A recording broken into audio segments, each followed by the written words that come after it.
मेरा संदीप सर से ये क्वेश्चन है कि जैसे हम लोग जब आपकी वीडियोस देखते हैं तो हम लोग मोटिवेटेड हो जाता है कि हम लोगों को गवर्नमेंट से या फिर इन सब फील्ड्स में छोड़ के अपना कुछ स्टार्ट करना चाहिए जिससे देश में इंटरप्रेन्योर्स या फिर जॉब्स बढ़े।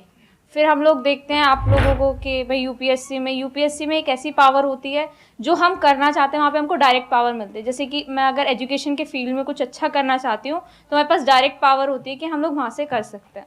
तो मैं ऐसा मेरे पास ये क्वेश्चन फिर मतलब दोनों में कॉन्ट्राडिक्शन चलता रहता है।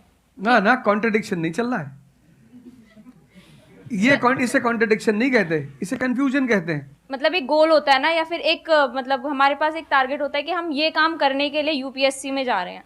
नहीं, सरकार जो कहेगी वो करना है। हाँ, I was about to say that. आपका क्या गोल है? आप क्यों कर रहे? आप नेता थोड़ी है, आपकी पार्टी का मैनिफेस्टो थोड़ी है, घोषणा पत्र। आप एक राजपत्रित अधिकारी हैं, गैजेटेड ऑफिसर। आपका जो मिनिस्टर होगा फोन मिलेगा, मैडम जी ये कस्तूरबा गांधी प्लान में अभी तक कितना काम हुआ जी sir, I give the review in the evening sir. Okay, thank you, ठीक है मैडम, बाय, खत्म। सो आपका कहने का मतलब है कि जो सिविल सर्वेंट बनते हैं या आईएएस ऑफिसर बनते हैं उनके पास कोई पावर नहीं होती? पावर होती है जब तक जनता अपनी पावर नहीं समझती। आज की डेट में इस देश में पावरफुल कौन है? जनता। We the people of India solemnly resolve. Yes sir. ये जनता बेचारी पावर जानती है तो डीएम का ऑफिस में चले जाते, हुजूर किसको बेचारे को बताएं? नेता देखा, मेंबर ऑफ पार्लियामेंट देखा, क्या पैर छू लिए? तेरे फूफा है? नहीं नहीं भैया नहीं भैया, सांसद जी हैं। सांसद जी हैं तो क्यों पैर छू रहा है? तो पावर इस असलियत में इस देश की जनता के पास है। क्योंकि वो जानती नहीं है इसलिए तुमको इनके पास इनको काम करने का अधिकार है। ये है the right to work, the right to implement. लेकिन चूंकि जनता अपने अधिकार को नहीं जानती तो तुम्हें दूर से दिखाई पड़ता है कि यार।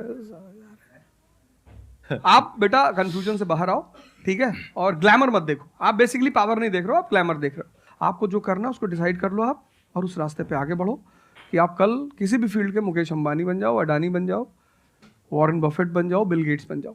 इस रास्ते पे जाओ। Thank you sir. मैं यहाँ पे थोड़ा सा ऐड करता हूँ कि जो आपने बोला ना कि ये कॉन्ट्रडिक्शन है, सबसे पहले तो जो सर ने बोला कि ये कोई कॉन्ट्रडिक्शन नहीं है, ये कंफ्यूजन है, बिल्कुल सही बात है। अब कंफ्यूजन क्या है, उसकी जड़ क्या है? आप क्या कर रहे हो? आप बस हम लोगों की बातें सुन रहे हो। यहां से मैंने कुछ बोला, इन्होंने कुछ बोला, दोनों अलग अलग स्टैंड पॉइंट है। मतलब इस दुनिया में आर्ट्स भी है, साइंस भी है, कॉमर्स भी है। अब आप कहोगे अब तीनों में कॉन्ट्रडिक्शन है। अरे कॉन्ट्रडिक्शन नहीं है, अलग अलग लोगों के लिए अलग अलग स्ट्रीम्स है। डिपेंड्स अपॉन कि आपकी प्रेफरेंस क्या है, आपकी प्रायोरिटीज क्या है। तो आपको तीन चीजें देखनी पड़ेंगी, एक अपना पास्ट, अपना प्रेजेंट और अपना फ्यूचर। कि पास्ट में आपने कैसा परफॉर्म किया है। अगर आप पढ़ाई में बहुत अच्छे रहे हो तो आपको क्लियर नजर आएगा कि अच्छा मुझे पढ़ाई से रिलेटेड कुछ करना है, तो वहां से रास्ता क्लियर हो जाता है। बट अगर आपके दिमाग में 24 घंटे बिजनेस आइडियाज घूमते रहते हैं, जहां भी जाते हो वहां पे गोलगप्पे खा रहे होते हो, आपके दिमाग में चल रहा होता है अबे इतने पैसे ले लिए, उसमें से इतने का गोलगप्पा, इतने का पानी है, पानी तो इतना फ्री होता है, मेरे से लिया 20 रुपए, ये तो 5 रुपए का काम है, तो 15 रुपए इसके पास में गए, कितने लोगों ने एक दिन में खा लिए, इतने पैसे कमा लिए, व्हाटएवर। अगर इस तरह का आपका माइंडसेट है तो वहां पे एंटरप्रेन्योरशिप, स्टार्टअप, इन सब चीजों का बेनिफिट है। तो हर रास्ता हर एक के लिए नहीं होता है। तो ये आपको कैसे समझ आएगा? अपने पास्ट को देख करके। दूसरा, अपने प्रेजेंट को देखो कि आपके पास में क्या रिसोर्सेज हैं। सोचने से क्या होता है, आपको ये भी तो देखना पड़ेगा आपके पास में क्या रिसोर्सेज है। उसके बेस पर आप सोच सकते हो ना। कल को आप कहो कि मैं एक टेलीकॉम कंपनी लॉन्च करूंगी जो कि जियो को कंपटीशन देगी, ठीक है, सोच लो। कुछ नहीं होगा। क्या है पीछे, बैकग्राउंड क्या है, आपके पास में क्या रिसोर्सेज है, how are you going to compete. तो आप फालतू में कुछ भी सोच रहे हो ना। तो यहां पे कॉन्ट्रडिक्शन क्या है, कंफ्यूजन क्या है? कुछ भी नहीं। तो जब आपके रिसोर्सेज ही आपको अलाउ नहीं कर रहे वो करने के लिए, तो सोच क्यों रहे हो? तीसरा, फ्यूचर में आप अपने लिए कैसी लाइफ चाहते हो? जैसे सर ने कहा कि पावर नहीं मिलती है वहां पे सर्व करना होता है। इस गलतफहमी से बाहर आ जाओ कि वहां पे पावर मिल जाएगी। पावर तो पूरी की पूरी एक हिरार्की है, जिस हिरार्की में टॉप पर पब्लिक बैठी है एक्चुअल में, वो हमें पता ही नहीं है। हमारे हाथ में पावर है, किसको वोट करना है, किसको पावर में लेकर के आना है।